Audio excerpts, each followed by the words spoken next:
இந்த வராங்க பாரு ஃபஸ்ட்டு இல்லைண்ணா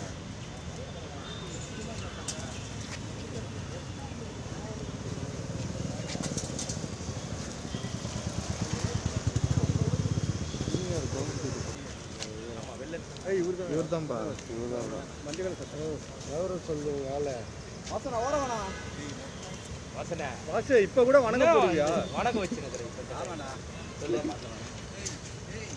அவர் எதுதான் எல்லாரையும் எடுப்போம்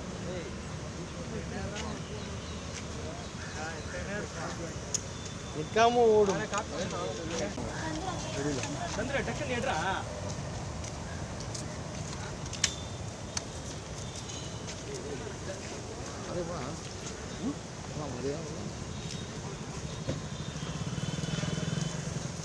உள்ள போயிடலாண்ணா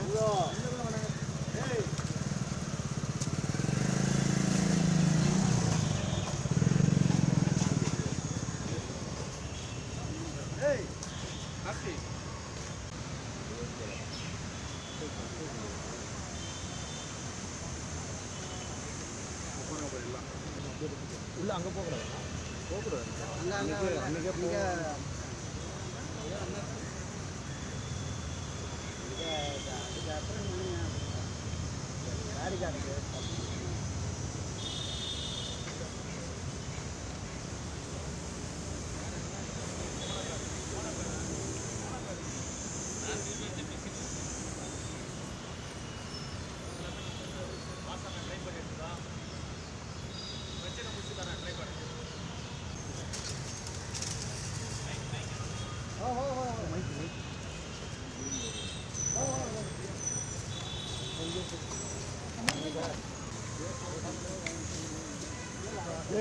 மோளப்பட்டு போடுவாண்டா இல்லை நோக்கி வச்சுருவாங்க இல்லை இல்லை நீ அவன் பக்கத்துக்காக தான்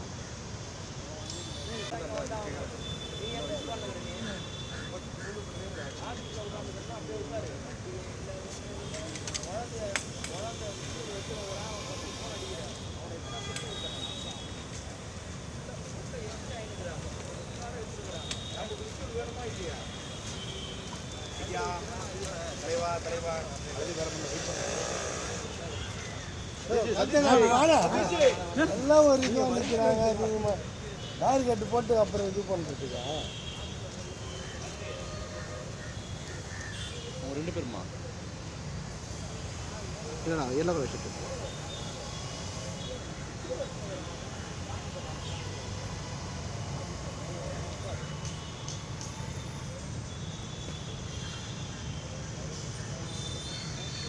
இன்னும் எத்தனை பேர் வரும்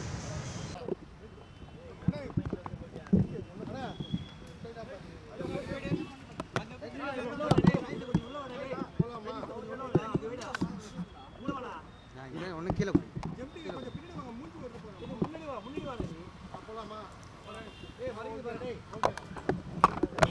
அன்புடைய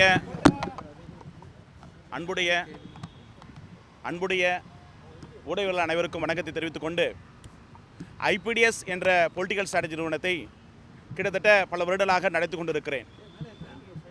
அது ஒரு பொலிட்டிக்கல் ஸ்ட்ராட்டஜி நிறுவனம். இன்றைக்கு எனக்கு மிகப்பெரிய ஒரு அநீதி நடைபெற்று கொண்டிருக்கிறது. சட்டப்போராட்டத்தில் நான் ஈடுபட்டு கொண்டிருக்கிறேன். இன்றைக்கு இந்த குதிரை பேரத்திற்கும் எனக்கும் என்ன சம்பந்தம் என்பது நான் வாய் திறந்து பேசுகிறேன்னு சொன்னேன். பேசாமல் இருக்க மாட்டேன். நாவுக்கரசு கண்டிப்பாக பேசுவேன். எனக்கு அநீதி விளைக்கப்பட்டிருக்கிற அது ஒரு நாள் பேசணும்னு சொல்லியிருக்கேன். சமூக வலைதளங்களை பல்வேறு விதமான கருத்துக்களை, பொய்யான கருத்துக்களை மக்களிடம் கொண்டு செல்கிறாங்க. அந்த செய்திகளுக்கெல்லாம் விளக்கம் நான் கொடுக்குறேன். இப்போ ரிலாக்ஸேஷன் பெட்டிஷன் அடுத்து போடணும், எஃப்ஐஆர் மேலே குவாஷ் பெட்டிஷன் போடணும், அடுத்து வழக்கு இருக்குது. 2 மாதம் கழித்து இந்த வழக்கிற்கும் எனக்கும் என்ன சம்பந்தம், என் நிறுவனத்திற்கும் என்ன சம்பந்தம் அப்படின்ற விஷயங்களை மனந்திருந்து பேசுகிறேன். அது வரையும் இந்த சமூக வலைதளங்களில் ஒரு பொய்யான செய்தி பரப்புவதே நிறுத்திங்க.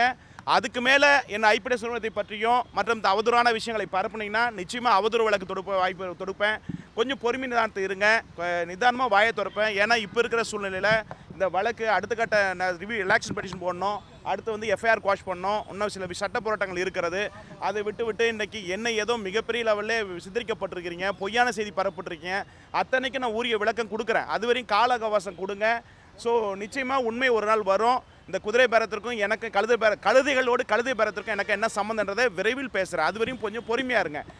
ஏன்னா இல்லைனா பொய் வழக்கு போட்டுருவாங்க. ஒரு செகண்ட் ஆகும் உண்மையை சொல்கிறதுக்கு. எனக்கு வேறு ஒன்றுமே இல்லை. அவ்வளோ வலிகள் இருக்குது, வேதனை இருக்குது, அடி வாங்கியிருக்கேன், உத வாங்கியிருக்கேன், துன்பப்பட்டிருக்கேன், துயரப்பட்டிருக்கேன், அவ்வளோ மன உளைச்சல் இருக்கேன். மோகன்ராஜ் படத்தில் வந்து தூங்கப்படாமல் இருக்கிற மாதிரி கஸ்டடியில் வந்து கடுமையான வலிகளை வேதனைகளும் ஏற்படுத்தப்பட்டிருக்கேன். ஜெயிலில் வந்து 34 வருஷம் வனவாசம் ரொம்ப கஷ்டத்தை அனுப்பிச்சிருக்கேன். இதுக்கெல்லாம் வழி நிவாரணம் வந்து என் உண்மை ஒரு நாள் வரும். அதுவரை நிதானமாக இருங்க. இதில் உண்மை இருக்குது, நான் பேசுகிறேன். அதுவரையும் வந்து இந்த சமூக வலைதளங்களில் பொய்யான செய்திகளை பரப்பி ஐபிடிஎஸ் நிறுவனம் இப்படி பண்ணிருச்சு, அப்படி பண்ணிருச்சு, அப்படி இப்படி இது எல்லாத்துக்கும் விளக்கம் கொடுக்குறேன். ஆனால் இது வருத்தம் அளிக்கு. ஏன்னா கிட்டத்தட்ட ஒரு நிறுவனம் பல குடும்பங்கள் அதை நாடி பொழைத்து கொண்டு இருக்கிறது. ஒரு ஸ்ட்ராட்டஜி கம்பெனி, ஒரு தமிழனா, ஒரு கருப்பு தமிழனா இருந்து பிரசாந்த் கிஷோர் இருந்து சுனில் இருந்து வடநாட்டுக்காரன் எல்லாமே விஓபலர் வந்து தமிழ்நாட்டுக்கு தலைவர்களை ஏமாற்றி திண்டு போவானுங்க. ஆனால் 25 ஆண்டுகள் அந்த களத்தில் ஆய்வு பணி செய்து கொண்டு ஒவ்வொரு முறையும் ஆய்வை நான் சக்ஸஸ் பண்ணியிருக்கேன். 65 ஆய்வு விடப்பட்டிருக்கேன். உங்கள் ஊடலை செஞ்சு ஒவ்வொரு முறையும் பத்துகளை சந்திக்க ஒவ்வொரு முறையும் சொல்லப்பட்டிருக்கேன். அப்படிப்பட்ட எனக்கு ஒரு மிகப்பெரிய சோதனை காலம். இந்த சோதனை காலத்தில் நிச்சயமாக நான் வென்று வருவேன். சட்ட போராட்டம் இருக்கிறது. அதனால் வந்து தயவுக்கு வந்து ஐபிடிஎஸ் நிறுவனத்தை பற்றியும் என்னை பற்றியும் பொய்யான செய்திகள் பரப்பதை நிறுத்திக் கொள்ளுங்க. நிச்சயமாக அது இதுக்கு மேலே வந்து யாராவது பொய்யான செய்தி பரப்புனீங்கன்னா நான் கண்டிப்பாக அவதூறு வழக்கு, யார் ஒருவராக இருந்தாலும் அவதூறு வழக்கு தொடுப்பேன் என் நிறுவனத்தின் சார்பில். இது ஒரு ஸ்ட்ராட்டஜி கம்பெனி, இது புரோக்கர் கம்பெனி அல்ல. இதுக்கான ஊரிய விளக்க நான் கொடுக்குறேன்னு சொல்லிட்டேன். நான் அன்னைக்கும் பேட்டிலும் சொன்னேன், இன்றைக்கும் சொன்னேன். ஆனால் சமூகத்தில் நிறைய பேர் கண்டமேனிக்கு கற்பனை கவிதைகளை அடித்து வடிவமைச்சு விட்றீங்க. அப்படி அல்ல. நிஜம் இருக்கிறது, உண்மை இருக்குது. ஒரு நாள் வரும். பொய் உடனே வந்துடும். உண்மை வரதுக்கு ரொம்ப நாள் ஆகும். அதெல்லாம் 2 மாதம் கழித்து நான் மனந்திருந்து பேசுகிறேன். அதுவரை நிதானத்தை கடைப்பிடிங்கன்னா நான் வேண்டுகோளை வைக்கிறேன். இதுக்கு மேலே சமூகத்தில் யாராவது பொய்யான செய்திகளை பரப்பி பொய்யான ஐபிடிஎஸ் நிறுவனத்து மேலே ஏதாவது செஞ்சீங்கன்னா நிச்சயமாக அவதூறு வழக்கு நான் தொடுப்பேன்றதை நான் இந்த பத்திரிகையோட தெரிவித்துக்கொள்கிறேன். ரொம்ப நன்றி. ரொம்ப சங்கடமாக இருக்குது. ஏன்னா போன 6 மாதங்கள் எலெக்ஷனுக்கு முன்னாடி ஜான் ஆரோக்கியமோட எவ்வளோ முறை தொடர்பு கொண்டு பேசினேன், விஜய் அவரோட எவ்வளோ முறை தொடர்பு கொண்டு பேசினேன், இதே ஆதவர்ஜனா வாய்ஸ் ஆஃப் காமனில் எவ்வளோ முறை பேசினேன். நிறைய விஷயங்கள் உண்மைகள் பேச வேண்டிய காலம் இருக்கிறது. கட்டாயம் பேசுவேன். 6 மாதம் வந்து விஜய்க்காக நான் வந்து வேலை பார்த்தேன். விஜய் முதலமைச்சர் சொன்னதே நான் தான், டேட்டாஸ் கொடுத்து நான் தான். நிறைய உண்மைகள் இருக்குது. நிதானமாக இருங்க, நான் பேசுகிறேன். இப்போ வந்து என்னென்னா அதுக்கு முன்னாடியே நீங்களே கற்பனை கதையெல்லாம் எழுத வேண்டாம். சமூக வலைத்தளத்தில் அவ்வளோ எழுதுறீங்க. இந்த குமுத ரிப்போர்ட்டில் பார்க்குறேன் என்னென்னவோ எழுதுறீங்க. அதெல்லாம் சம்மந்தமே இல்லை. இது விஷயமே வேறு. நான் சொல்கிறேன். ஆனால் இப்போ வேண்டான்னு பார்க்குறேன். வேறு ஒன்றும் இல்லை. கண்டிப்பாக 100% நான் பேசுவேன். இப்போ ரிலாக்ஸேஷன் பெட்டிஷன் போடணும். அதுக்கு அடுத்து வந்து எஃப்ஐஆர் குவாஷ் பண்ணணும். இன்னும் நிறையா சட்டவிதான விஷயங்கள் முன்னெடுக்கணும். அதெல்லாம் முன்னெடுத்து எல்லாம் முடித்த பிறகு முழுமையாக இந்த வழக்கு தள்ளுபடியாகிற போது நிச்சயமாக உங்களை சந்தித்து நான் பேசுவேன். எனக்கு ஏற்பட்ட அநீதியை மக்களிடம் கொண்டு செல்வேன். ஐபிடிஎஸ் நிறுவனம் ஒரு கருப்பு தமிழனா சாதாரண விவசாய குடும்பத்தில் பிறந்து உருவாக்கி வளர்ந்தப்பட்ட இயக்கம். எனக்கு மிகப்பெரிய இன்றைக்கி ஒரு சர்க்கிள். அந்த சர்க்கிளை மீண்டும் வெளியே வருவேன். உண்மை இருக்குது.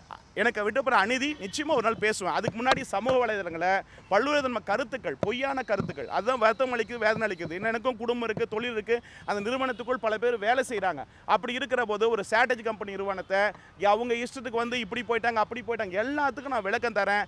ஏன்னா நீதிமன்றத்தில் அந்த கண்டிப்பாக அந்த வழக்கில் வெற்றி பெறும். வெற்றி பெற்று ஒரு நாள் கண்டிப்பாக என்ன நடந்தது, இதுக்கும் எனக்கும் என்ன உறவு, நான் எம்எல்ஏடம் என்ன பேசினேன், எம்எல்ஏ என்னிடம் என்ன பேசினாங்க, அதுக்கடுத்து இந்த வழக்கில் உள்ள 16 பேருக்கும் எனக்கும் என்ன சம்மந்தம், எல்லா விஷயத்தையும் நான் பேசுவேன். ஆனால் இப்போ பேச விரும்பலை. அதனால் நீங்கள் பாட்டு கற்பனையில் இந்த யூடியூப்பில் சமூகத்தில் நிறைய அள்ளி விடுறீங்க. அள்ளி விட வேண்டாம். திரைக்கதை வசனம் டைரக்ஷன்லாம் முடிக்க வேண்டாம். உண்மை இருக்கிறது. எனக்கு விட்டது அநீதி. ஒரு நாள் நிச்சயம் வெல்லும். தர்மம் வெல்வதற்கு சில காலங்கள் ஆகும். அதுவரை பொறுமையாக கடைப்பிடிங்க. ஒரு ஸ்ட்ராட்டஜி நிறுவனத்தை, ஒரு கம்பெனியை இத்தனை 5 ஆண்டுகளாக 25 ஆண்டுகள் சர்வேல அனுபவம் பெற்ற என்ன மிகப்பெரிய லெவலில் விமர்சனத்துக்கு உட்படுத்துறீங்க. அது வருத்தம் அளிக்கிறது. என் குடும்பத்தை பாலும் வருத்தம் அளிக்கிறது. ஆகவே பொறுமையை கடைப்பிடிங்க. நிச்சயம் ஒரு நாள் சட்டம் நீதியும் நம்புகிறேன் வெல்லும். அன்னைக்கு வாய் திறந்து நான் பேசுகிறேன். எனக்கு ஏற்பட்ட அநீதியை உங்களிடம் சொல்கிறேன். எவ்வளோ மனவேதனை, 37 நாள் சிறைவாசம், மனவலி இருக்குது, இல்லைன்னு சொல்ல உண்மை இருக்குது. ஆனால் இப்போ சொல்ல வேண்டிய நேரம் இல்லை. அதை மட்டும் இவ்வளோ அண்டர்ஸ்டாண்ட் புரிஞ்சுக்க முயற்சி பண்ணுங்கள். ரொம்ப நன்றி. இந்த விவகாரத்தில் வந்து செந்தில் பாலாஜியும் அவர் சகோதரரும் சொல்லி தான் நீங்கள் வந்து கொலை பேரத்தில் ஈடுபட்டீங்க அப்படின்லாம் சொல்கிறாங்க. அந்த கேள்விக்கு நான் 2 மாதம் கழித்து விடை தரேன். அந்த கேள்விக்கு ஒரு சீரியல் மாதிரி தான், படத்துடைய கிளைமேக்ஸ் இருக்கு இல்லையா, அதுக்கு ஒரு 2 மாதம் கழித்து விளக்கம் தரேன். அது வரையும் பொறுமை மட்டும் கடைப்பிடிங்க. இதில் அவங்களுக்கு எனக்கு என்ன தொடர்பு, இந்த 16 பேருக்கு எனக்கு என்ன தொடர்பு, எல்லா விஷயத்தையும் வெளிப்படையாக நான் பேசுகிறேன். அதுவரை பொறுமை காலுங்க. அதை விட்டுட்டு நீங்கள் பாட்டு வந்து நிறைய வந்து கருத்தில் பதிவிட வேண்டாம். ஒரு ஸ்ட்ராட்டஜி கம்பெனி, அதனால் நடுநிலையாக நான் செயல்பட்ட கம்பெனி. யார் ஊருக்கும் சாதக பாதகம் இல்லாமல் செயல்பட்டிருக்கேன். எல்லாத்தோடும் கலந்துரையாடப்பட்டிருக்கேன், பேசப்பட்டிருக்கேன். ஆகவே நிதானத்தை கடைப்பிடிங்க. உண்மை வரும். அதை நீங்களாக வந்து ஒவ்வொருத்தராக எடுத்துக்கிட்டு ஒவ்வொருத்தராக பேசுகிறீங்க. அதான் சங்கடம் வலிக்குது, மனவலி ஏற்படுது. பல கோடிகளை வந்து நிறுவனத்துக்கு நான் செலவிடப்பட்டிருக்கேன். சும்மா ஒரு நிறுவனம் நடத்தலை. அதனால் பல சர்வேகளை ப்ரூவ் பண்ணப்பட்டிருக்கேன். இன்றைக்கி தமிழ்நாட்டிலே இந்தியாவிலே முதலமைச்சர் சொன்னது நான் தான். யாராவது சொன்னாங்களா? அப்படி இருக்கிற போது இன்றைக்கி ப்ரூஃப் செஞ்சுட்டு மக்கள் முதல் நிற்கக்கூடிய நபர். அப்படி இந்த வழக்கில் நிச்சயமாக ப்ரூவ் பண்ணுவேன், ஜெயிப்பேன், வெற்றி பெறுவேன். அதனால் அது வரையும் பொறுமையாக கடைப்பிடிங்க. ஸோ அதை விட்டுட்டு கற்பனையில் நீங்கள் பாட்டு அப்படியா இப்படியா 2 கோடியா 1 கோடி தெரு கோடியில் நின்று கொண்டிருக்கிறேன். நிச்சயமாக நான் வந்து பேசுவேன். தெருக்கோடின்னு இருக்கேன், கோடியும் வாங்கலை அதையும் வாங்கலை, தெருக்கோடின்னு இருக்கேன், பேசுகிறேன். அது வரைக்கும் கொஞ்சம் அவகாசம் கொடுங்க, வேற ஒன்றும் நான் கேட்கல, வலிக்குது. நன்றி நன்றி நன்றி நன்றி. 14 பேர் உங்களை தவிர மீதி இருக்க 13 பேருக்கு உங்களுக்கு என்ன தொடர்போ அவங்களை பார்த்துட்டு இல்லை அதை பற்றிய விளக்கங்கள் கண்டிப்பாக நான் ஒவ்வொரு ஸ்டெப்பும் நான் விளக்கம் கொடுக்குறேன். இப்போ வேண்டாம், நிச்சயமாக விளக்கு கொடுப்பேன். அதோடய பொறுமையாக மட்டும் கடைப்பிடிங்க. பொய்யன் செய்ய மட்டும் புறப்பட்டேன். நான் பேசுகிறேன், நான் கட்டாயம் பேசுகிறேன். அதுக்காக தான் வெயிட்டிங், வேற ஒன்றும் இல்லை. ஏன்னா சட்டம் நீதிமன்றத்தினுடைய வேலை இருக்கிறதுனால கட்டாயம் இருக்குது, கட்டாயம் உண்மை இருக்குது, அநீதி இருக்குது. நான் அதை பற்றி பேசுகிறேன். அதுவரை என் தயவு கூர்ந்து இருகரம் கூப்பி, நான் தமிழன், விவசாய குடும்பத்தை சேர்ந்து வந்தவன், அநீதிக்கும் துரோகத்திற்கும் யார் ஒரு ஏமாற்றத்துக்கும் செல்லக்கூடிய நபர் கிடையாது. நாவுக்கரசன பேர் இன்னைக்கு வரையும் கடைப்பிடிச்சிட்டு இருக்கேன். 25 ஆண்டுகளாக ஊடகவியலாளர்கள் என்னை உலகத்துக்கு வெளிச்சம் போட்டு காட்டியிருக்கீங்க. இது எனக்கு ஒரு மிகப்பெரிய சவால் சறுக்கலான நேரம். இதில் மீண்டும் எழுந்து மறுபடியும் வந்து ஊடகவியலாளர் சந்திப்பேன், எல்லாம் இது பண்ணுவேன். இந்த நீதிமன்றத்தினுடைய வடிவமைப்பெல்லாம் முடிஞ்ச பிறகு முழுமையாக என்னென்ன தொடர்பு, என்னென்ன விஷயம், எல்லா விஷயமும் டேட்டாவாக புள்ளி விவரமாக தரவுகளோடு நான் பேசக்கூடிய நபர். அதனால் ஆதரவோடு பேசுகிறேன். இவர் சொன்ன அத்தனை கேள்விக்கும் விடை இருக்கிறது. இப்போது விடை இல்லை, அதுக்கு மட்டும் பண்ணீங்க, நிச்சயமாக விடை கொடுக்குறேன். ஸோ அதுவரையும் பொறுமை மட்டும் கடைப்பிடிங்க. தவறான செய்திகளை தயவு செஞ்சு பரப்பாதீங்க. ரொம்ப நான் தாழ்மையோட நன்றியோட கேட்டுக்கொள்ள. நன்றி. சரியா? கொஞ்சம் அவசரம். அவன் யூடியூப்ல என்னையா பேசு, கொஞ்சம் நான் எனக்கு கொஞ்சம் பிரீத்திங் முடிச்சோன்னா நான் பேச போகிறேன். நான் ஒரு போகிறேன். எவ்வளோ கண்டென்ட் அவன் தெருப்போன்னு அவன் கஷ்டப்படுறதா. இப்போ நான் நடந்தானே போகிறேன், கார்லேயே வரேன். கொஞ்சம் இதாக இருக்கணும். உண்மை ஒரு நாள் வரும். அதை விட்டு நீங்களே அடிச்சு அவன் பாட்டு யூடியூப்ல கண்ட மணிக்கு அடிச்சு விட்றான். நன்றி பிரதர், நன்றி.